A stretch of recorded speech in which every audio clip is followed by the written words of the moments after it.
Okay, so earlier I was making a mash for the birds, so now it's Snowy's turn. Um,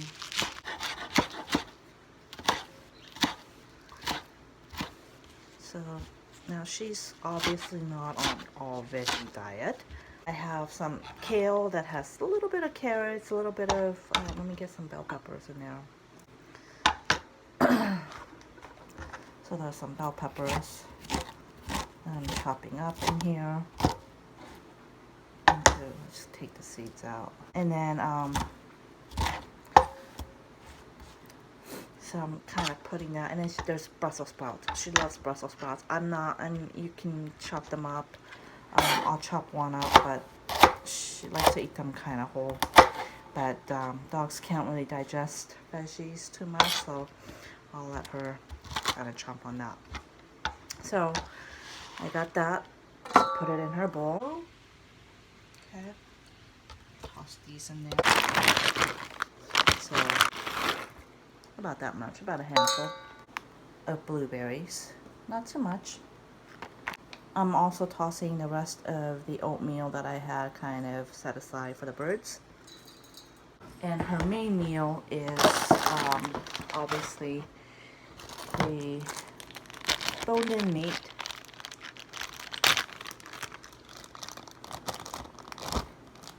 So that's a chicken thigh, chicken leg actually. This is ground beef. I only feed her once a day, by the way. I used to feed her twice a day, but now I cut it down to once a day. This week we are doing the liver. I'm sorry, the heart and gizzard. So, and then next week we'll switch over to liver. So I'm giving her about this much of heart. And that's it. Or kidney. I don't know what that is. Okay, so this is what her meal looks like. It's wide variety, and you know, she's all excited now, right? So she's got a new trick for me now, right, Snowy? This is her trick. Sit, Snowy. Bang bang. That's it. Good girl. Hey, no, no, no. You gotta give me a high five. Good girl. Thank you. Go eat. Go eat. So, she was huffing down her food when she was little, when we first got her. She's doing much better. I was spoon feeding her for a while. And then, you see that chunk of meat right there that she's kind of huffing down. That was taken at one gulp before. But you can see that she's kind of licking it, and she is, you know, so yeah, so she's licking it and then biting it. You still see it. That was not the case when I first got her and I started feeding her raw food. She would just take everything in one gulp, and it would really made me nervous. Okay, so that took some time for her to do that. And so it was kind of a pain, but I started spoon feeding her, and that worked out really well. Let me chunk one out. That worked really, really well. She's not like pacing herself, like pausing like I would do if I was spoon feeding her, but you can kind of see like all of this stuff would have been like one gulp.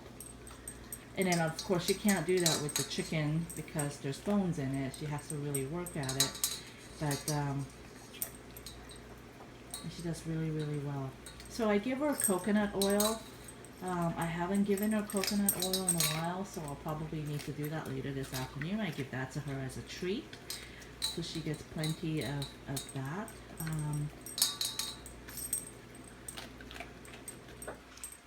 Oh yeah, that's the Brussels sprouts. And then there's some oats sprinkled on there. And bell peppers. I don't have problems feeding her vegetables. She's always loved vegetables, which was kind of odd. But she eats Brussels sprouts. She likes alfalfa sprouts. She would actually attack her food, her vegetables, before she would attack her meat. But now she's actually going after the meat. And usually what I used to do was I would take plain yogurt and kind of mix it in with her veggie so she gets her probiotics and calcium that way, along with, you know, whatever I give her. Like sometimes I give her a whole egg with eggshells. And I also give her, you know, I've always given her boned in meat with her meals. So you can see that she's really making an effort, biting, and, you know, so this is not like eating kibbles where, you know, you just kind of bite it and inhale it. That's good. She's not really fond of kale, but I mix it in there anyway because it's really good for her. But she loves carrots. She loves cucumbers. She loves Brussels sprouts. She loves broccoli.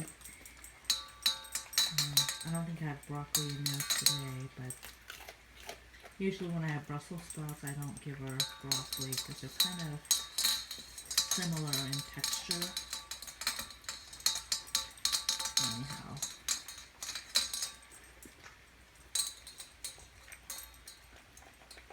And then she will scavenge.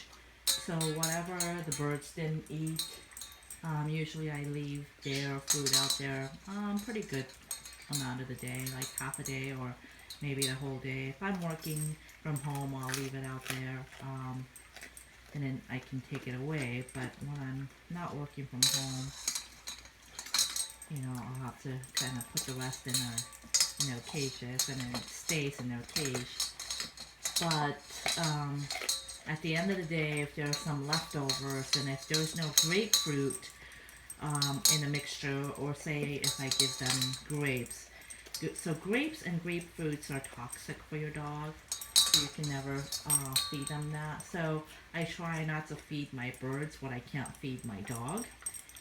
But on occasion, you know, I have a lot of grapefruits because I like to make grapefruit juice for me. So I'll give some of the pulp from that to the birds, and it's really good for them. So on the days that I do that, I cannot let Snowy scavenge, so I kind of have to take that away quickly.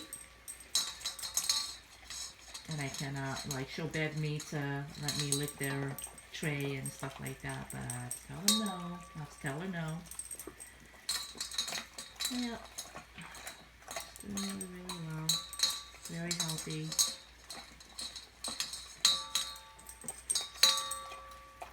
She's almost done with her meal.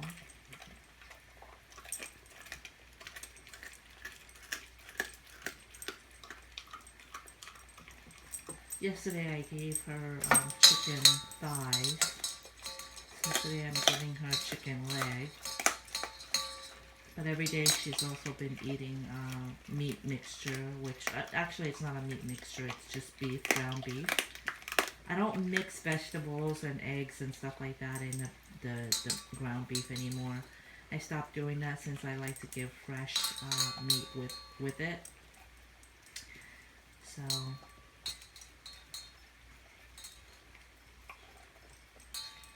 and she's gonna leave those. She's not gonna eat those because there's no flavor on them. Oh, she picked it up. Good girl, Snowy.